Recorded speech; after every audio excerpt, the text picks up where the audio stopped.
Olá, tudo bem? Vamos a mais uma aulinha de hoje, tá? Na nossa Química 3, vamos falar sobre a classificação periódica dos elementos e a atomística, tá bom? Então, inicialmente aí, ele dá uma breve introdução sobre o que vai ser essa questão atomística, que não deixa de ser algumas características presentes no átomo, tá bom? Que esses átomos, eles estão lá representados nos elementos químicos na tabela periódica, que algumas dessas características podem ser ou não semelhantes, tá bom? Então vamos lá. Temos o número atômico, o número de massa, o número de prótons, o número de elétrons e de nêutrons, cada um representado por uma letra, Z, A, P, E, N, tá? A localização de cada um está nesse desenho aqui, ó. Você observa que é o desenho de um átomo. Eu tenho o nêutron, que fica no núcleo juntamente com os prótons. Eu tenho elétrons, que fica na eletrosfera orbital, no lado externo do átomo, tá bom? E aqui é a representação de alguns elementos químicos, carbono e o nitrogênio. Aqui, pessoal, é só para recapitular sobre alguns modelos atômicos. Vocês lembram? Desde o primeiro modelo atômico de Dalton, que era tido como átomo indivisível, até o último, que foi descrito inicialmente por Rutherford Bohr e foi organizado por Schrödinger, que era como se fosse uma nuvem eletrônica. Ele até coloca aqui embaixo para vocês o desenho de um modelo do sistema solar, que foi o que Rutherford utilizou para fazer o comparativo ou para reescrever o seu modelo atômico na época. Então vamos lá, relembrando alguns conceitos, alguns tópicos da atomística.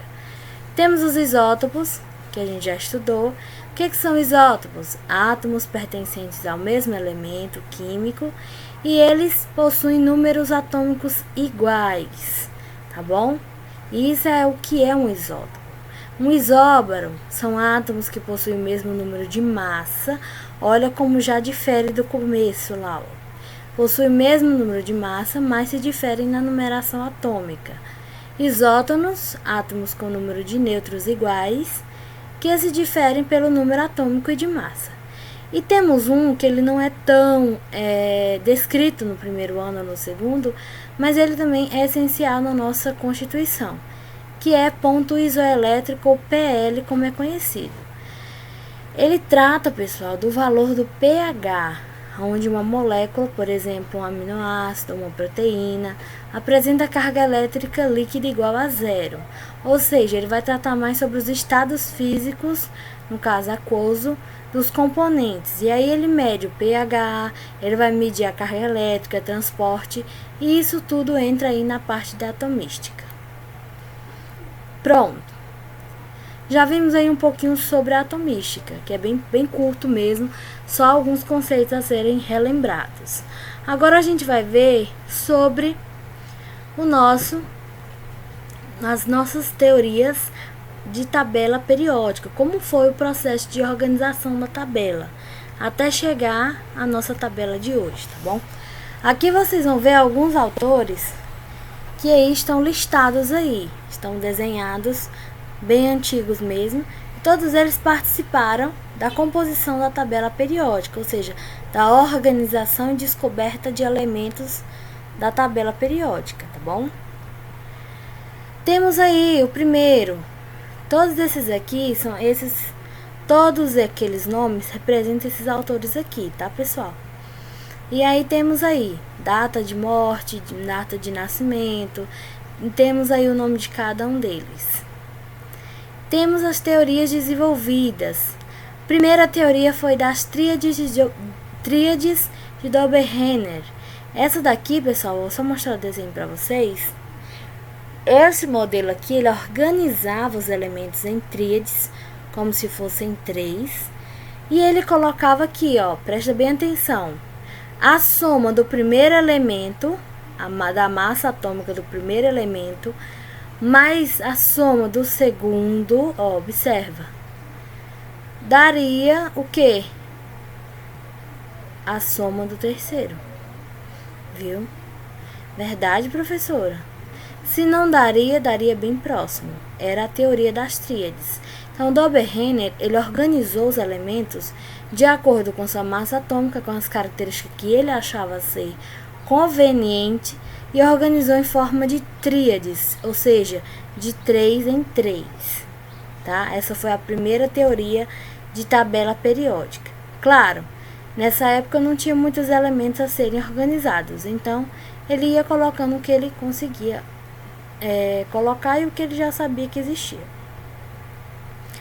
Segunda, parafuso telúrico, que é a teoria de Chern-Kurtz. Observa aqui na lateral desse desenho. Era como se fosse um parafuso mesmo. Ele fez um cilindro, e esse cilindro, cada curva que existia num parafuso, era a representação dessas tiras aqui que ele desenhou no cilindro. E que essas tiras, ou que essa dobra que vinha no parafuso, cada uma delas tinha o elemento químico que tinha características semelhantes, e eles eram postos na mesma linha, tá? E aí o que se tinha a mesma característica ia reorganizando embaixo novamente. Isso foi a teoria de Chern-Kurtz, a teoria do parafuso, viu? Voltando aqui um pouquinho, temos a lei das oitavas de Newlands. Essa teoria aqui, pessoal, ela foi bem interessante, porque ele comparou o modelo ou a organização da tabela periódica às notas musicais, viu? Então ele dizia o seguinte, que a lei das oitavas pegava os elementos químicos que tinham as suas características parecidas, como estado físico, como onde era encontrado, nível energético e outras características que eles tinham, tá bom? Então bora lá. Olha o que ele fazia. Ele certamente conhecia a escala, dó, ré, mi, fá, sol, lá, si, dó.